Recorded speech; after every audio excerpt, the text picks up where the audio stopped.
My sister just turned down her boyfriend's marriage proposal because he wanted her to stop being my carer. I'm disabled, but I really wanted her to choose him. I'm a disabled 21-year-old male. I live with my older sister, who's 27. I've been a paraplegic since I was a kid as a result of an accident. Our remaining parent, our dad, is pretty old and sick. He's in an old folks' home. My sister takes me. I see him from time to time. My sister is basically my full-time carer. She has her own job, which she works to support both of us. When she's not at work, she's usually looking after me. She's had a very serious boyfriend for 9 years. They've been together since she was 18. It's always been a very serious relationship. As far as I can tell, he's a really good guy and he's always been nice. He's also never turned down an offer of financial help. My sister has always dreamed of marriage. We talk about it so much, me and her. Ever since we were kids, we've played weddings. She would always imagine the day she would get married, spending hours looking at bridal dresses. Even as an adult, who would fantasize about getting married and spend a lot of the time looking at bridal dresses, talking about her dream wedding and what kind of house she'd like. She'd even picked out names for the kids since she was a kid herself and stuck with them. So, it's no surprise she's always dreamed of getting married and having a family. Her current boyfriend has been with her for so long and has been so good to her. I figured he would always be the one to marry her and I'd be happy for her. Finally, she'd have someone to take care of her instead of her having to take care. She was always talking about me. Well, that all came crumbling down. One day, she came home a complete mess, crying and pouring her heart out. She told me they'd broken up. It was over. She was so sad. It was heartbreaking to see her like that.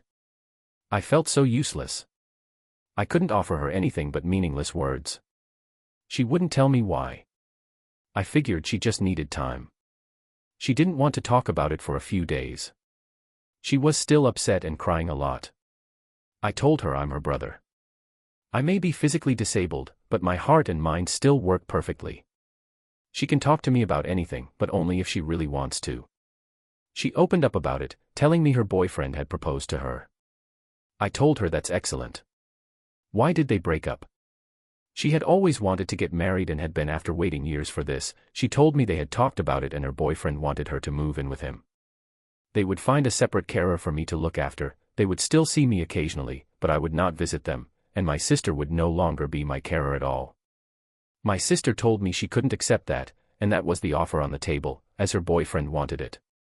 She said she couldn't accept it because they couldn't reconcile their difference. She wants to get married, but she and her boyfriend broke up.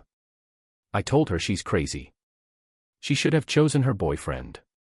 I know she loved him so much and he was crazy about her. She should have gone and gotten married. She can stay tied to me forever. She should live her own life and have her own family. She was still crying heavily. She told me she realized that she would never be able to have all that stuff she wanted as a kid, to be a bride, have a wedding, have a family. None of she said it would never happen. She said she'd be taking care of me forever. I told her she didn't need to take care of me forever. I told her she should live her own life. She said no, that's what she wants. That's the way it has to be. She said she'd have it no other way. When I kept insisting, she said no, that's it. She said she's in charge. She makes her own life decisions. She said I should stop telling her how to live her life. She was angry at me, so I quickly apologized. She said it was okay, but I could tell she was really upset and in a bad mood. I don't understand why she's doing this to herself. She doesn't seem to realize that. I don't want her to sacrifice herself like this. Why did she just give up her boyfriend of 9 years like that? She loved him so much and he loved her. So why did she just push him away like that? Why is she hurting herself like that? I don't want her to be hurting herself just because of me. I never asked her to make this sacrifice of herself. I told her I wouldn't mind getting another car for me. She said no, it's her car. It has to be her car. It's her job, it's her duty to me and to our family. She has to take care of me always. She wouldn't have it any other way. No matter how much I tried to reason with her, I hate myself so much. I've never hated being disabled more than I do right now. I feel like a burden, tying her down to the ground and preventing her from living her own life. All I want is for her to be happy and live her life. She should be happy and beautiful on her wedding day, like she's always wanted. She shouldn't be stuck forever taking care of her disabled brother. I wish I could just die too. I'd even thought about just killing myself so she could finally be free to pursue her own life. I'm not just saying that, I'm serious. I know she'd mourn me for a while, even a few years, but after that she'd move on and get married and live her life like she's always wanted. It might be the only way she ever knows true happiness. I tried to convince her, but she seems determined to make things difficult for herself. I don't understand why. She's not being reasonable. She's not looking out for what's best for herself. Why is she doing this? How can I get her to focus on herself and her own life?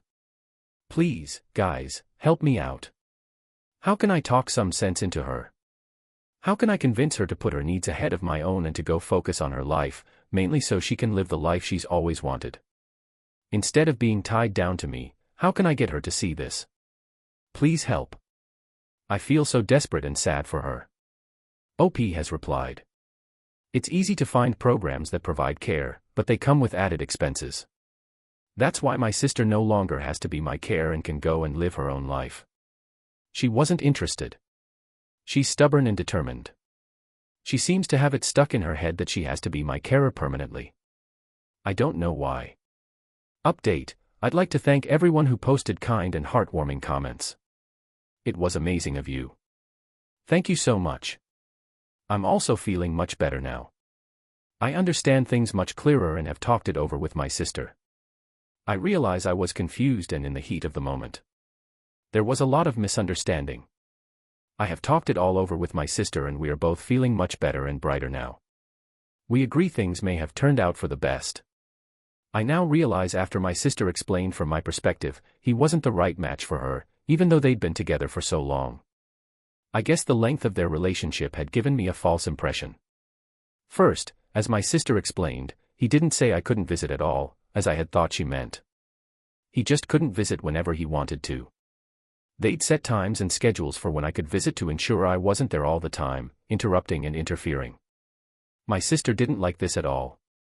She said she realized her boyfriend had a problem with me and wanted to put some distance between her and me, and she wasn't okay with that at all.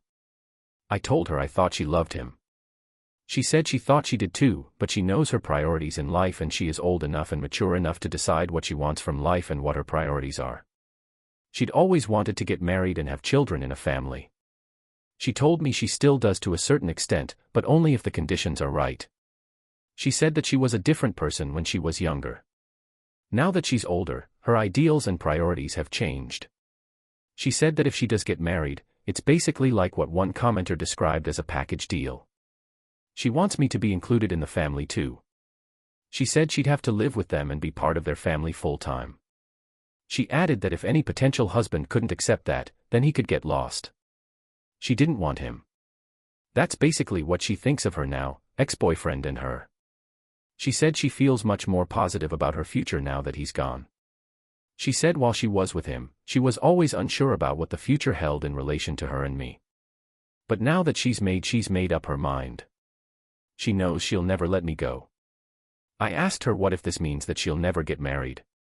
What if it means that she never ends up finding a guy who's okay with all this and is willing to settle down with her and me? She said if that's the case, then so be it. As she explained it, she basically said I'm like family to her now. I exist and I'm the most important thing to her. She's not going to give up on me for a husband and kids who might not even happen. She said her main focus is always going to be me and looking after me, even if I'm disabled. She couldn't imagine living without it. I asked her if she felt she was limiting herself by relying on me so much. Did she feel she was missing out on opportunities in life? She explained that. She said that her years with me and taking care of me had helped form part of her identity. She also said that taking care of me now is part of her identity and character. It's one of the things she lives for. I found that amazing, but she said she could have it no other way. She said that she provides to me just as much as I provide to her. She even said that perhaps she provides more. I told her she was exaggerating, but she insisted it was absolutely true. She explained how the mere fact of her looking after me and her, Taking care of me day in, day out brings her so much joy and happiness. She doesn't know how she could ever live without it. To her, it's more important than the possibility of having a husband or children. I found it difficult to wrap my head around that. I joke that I really can't imagine that it's always that fun, especially when she's, say, wiping shit from my ass or something. She just laughed and explained how sometimes something that even if something seems gross, disgusting or painful, it can still be beautiful and cherished when you consider the love involved. She gave the example of a mother giving birth after 9 months of sickness and a swollen body. She has her body ripped open, there's blood everywhere, screaming and crying, and it's the most intense physical pain of her life. But at the end of it all, it's still beautiful because it's an act of love. She endures all that pain to bring she gave birth to me, and I'm someone she'll love forever. Even things like wiping shit from my ass are acts of love. They might seem gross and disgusting to some, but they're an example of how much she cherishes me as her brother. She'll go to great lengths for me because of our relationship.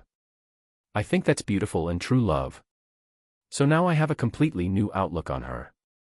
In her life, it's much more positive.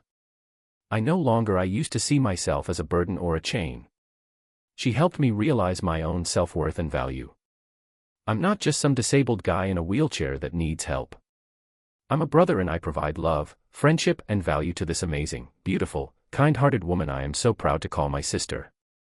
I no longer have any thoughts about ending my life at all because I realize how much I'm worth to her and how much I mean to her. If I did that, I could never bear to do that. So I just thought I'd share that update with you all. After all those incredibly warm and supportive comments you gave me, I can honestly say that even though I may be physically disabled, I consider myself to have this amazing gift because I'm blessed with love. And this love is the most amazing thing in the world. I can't imagine living without it. Thank you all so very much. To be his roommate. And everyone said they hooked up. Now she's trying to transfer him across the country. Against his will, needless to say, I felt pretty uncomfortable. Instead of talking about it with him like an adult, I got drunk one night and had a breakdown. Not my finest moment. I've apologized to both him and Kim for my behavior. Lee's told me there was nothing ever between them and that it was just workplace gossip. I believe him, and even if he did sleep with her, it's in the past and he's completely committed to me. After we moved in together, his contact with Kim dwindled. It was just the workplace and the odd get-together with mutual friends. Unfortunately, Kim wasn't so forgiving about my little immature moment. I didn't have the breakdown in public or around Kim, but Lee did tell her about it for some reason. I wasn't too happy about that, but I made it a point to try and take Kim out to lunch and drinks and apologize. I thought all was well, but apparently it's not. Over the last 2 years, Kim has been nothing but awful to me. We're all out to dinner, and she ignores me, rolls her eyes, and cuts me off when I'm speaking to people. I get it. I try to be nice, but I'm not her biggest fan either.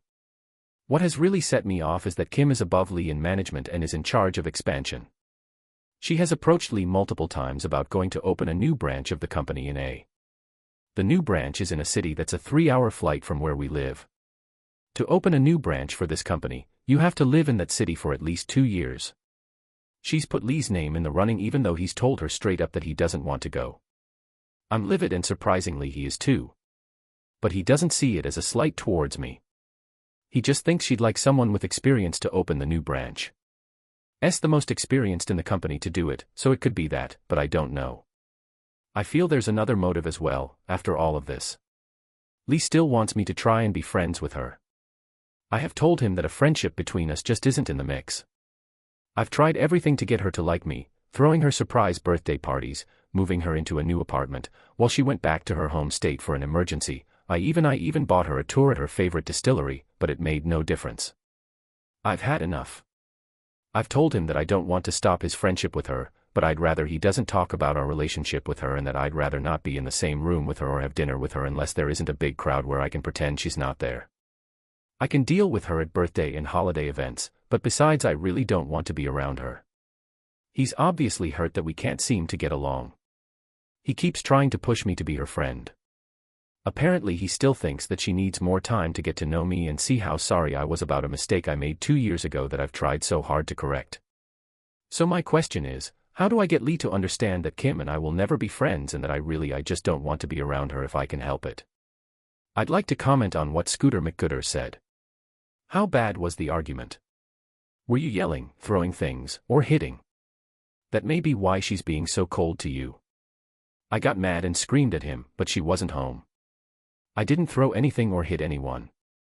Just a lot of drunken crying and yelling.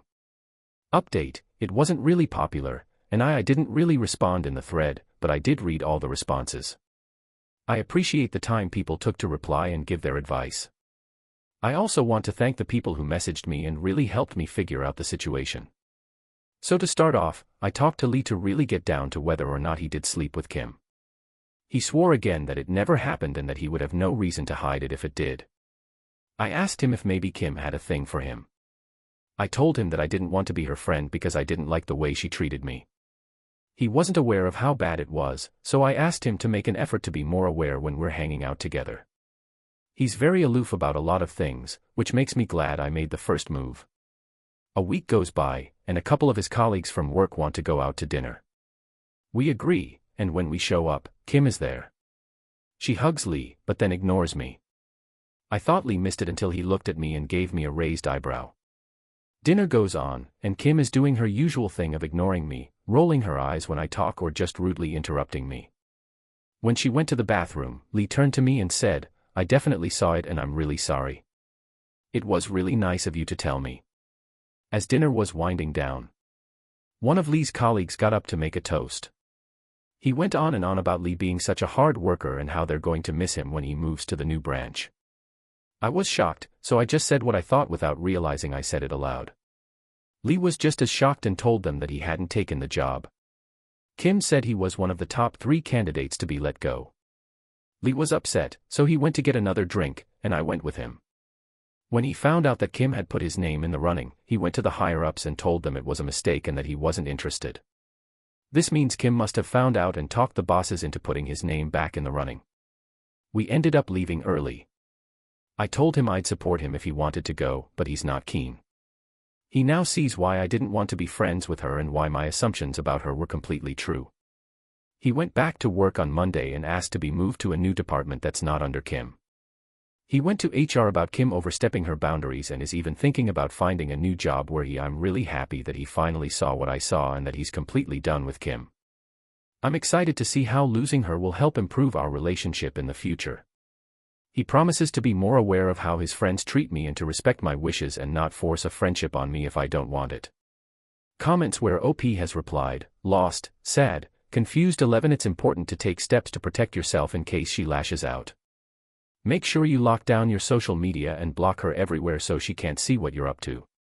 Check the locks on your doors and consider installing security cameras in case she goes full psycho since she knows where you live. If she is his manager, she has access to a lot of your husband's personal info, including DOB and possibly SSN. Keep tabs on all your accounts and make sure she doesn't misuse that info. It's a good idea for your husband to speak to HR about this, so they can help him stay safe at work. He still needs to be careful, though, and avoid being alone with her. I know I sound paranoid, but with her level of crazy, it's better to be safe than sorry. We should be ready for anything, just in case. I think we should get security cameras that we can take with us because we plan on moving to a new place in a couple of months. I'll definitely let him know to keep an eye on his personal stuff and to keep checking in with HR if he notices any difference in her behavior at work." Meanwhile, they became friends at work and then moved in together. After a couple of months, Kim went for a promotion and got it, which is how she became his boss. I think those hookup rumors started with Tildik. Did Kim start them? I'm assuming she did, or maybe someone else did. It's hard for some people to see 2 attractive single people of the opposite gender living together and not think they're hooking up.